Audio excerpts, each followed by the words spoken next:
Hello friend, सांचीज Rangoli and baking या चॅनलमध्ये आपलं स्वागत आहे. अहो ताई, आता हिवाळा सुरू झाला आणि मार्केटला ना खूप असे तुरीचे दाणे विकायला आलेले आहेत. तर ना आज आपण महाराष्ट्रीयन पद्धतीचं तुरीचं आळण आणि मसाले भात बनवणार आहोत. त्यासाठी मी 1 पाव दाणे आधी पाण्यामध्ये भिजत घातले आणि छान त्यांना स्वच्छ करून घेतलं आणि इकडे मी 2 वाट्याचा भात बनवायला ठेवला. आता मी काय केलं, एका साईडला 2 कांदे कापून घेतले छान, 1 टमाटर, हिरवी मिरची आणि पातीचा कांदासुद्धा कापून घेतला आणि कोथिंबीर. मग मी एका गंजामध्ये बऱ्यापैकी तेल गरम करून घेतलं. त्याच्यामध्ये कांदा छान बारीक बारीक चॉप केलेला टाकला.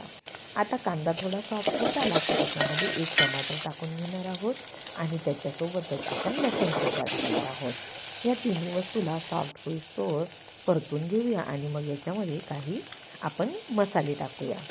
तर मी इथे घेतलेला आहे धना जिरा पावडर 1 चम्मच, हळद, तिखट आणि मीठ स्वादानुसार आणि इथे 1 चम्मच घेतलेला आहे गरम मसाला.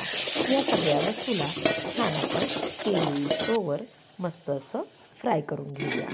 आणि मग ना मी इथे 1 चम्मच इथे कोथिंबीर टाकून घेतलेला आहे आणि धुवून ठेवलेले तुरीचे दाणे टाकून घेतलेले आहेत आणि याला छान मिक्स केल्याच्यानंतर लसूण काढून झाल्यानंतर त्या बत्त्यामध्ये पाणी टाकून ते सुद्धा त्याच्यामध्ये टाकलं, कारण की ना आपण मसाल्यामध्ये जे तुरीचे दाणे टाकलेले आहेत तर ते छान मसाल्यामध्ये कोट झाले पाहिजेत. आता इथे आपण 2 ग्लास पाणी टाकून घेऊया आणि छान आपण सॉफ्ट होईस्तोवर दाण्याला शिजवून घेऊया. आता आपण दुसरीकडे मसाले भाताची तयारी करून घेऊया. तर तुरीचा मसाले भात बनवण्यासाठी मी एका कढईमध्ये बऱ्यापैकी तेल घेतलं.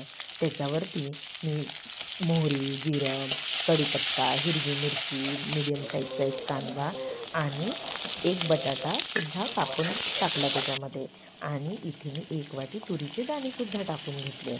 आता याच्यावरती मी थोडी हळद आणि स्वादानुसार मीठ टाकून यांनासुद्धा झाकण ठेवून एक वाफ काढली. आता आपला भातसुद्धा रेडी झालेला आहे. तर हा सगळ्याचा सगळा भात आपण या दाण्यावर टाकून घेऊया आणि या सगळ्या वस्तूला छान आपण असं मस्त मिक्स करून घेऊया. बघू शकता आहात आपला तुरीच्या दाण्याचा मसाले भात खाण्यासाठी रेडी आहे. आत्ता मी काय केलं दुसरीकडे, तर मी इथे घेतलेले आहे पोहे खायच्या चम्मचने 2 चम्मच बेसन आणि त्याला छान पाणी टाकून मिक्स करून घेतलं पातळसर आणि हे तुरीच्या दाण्यावरती टाकलं. म्हणजे काय की आपले तुरीचे दाणे छान मस्त असे घट्ट होतील आणि वरून कोथिंबीर सोडलं की आपली भाजी खाण्यासाठी रेडी आहे. चला तर मग मस्त अशा झणझणीत स्वयंपाकावर आपण ताव मारूया. बाय.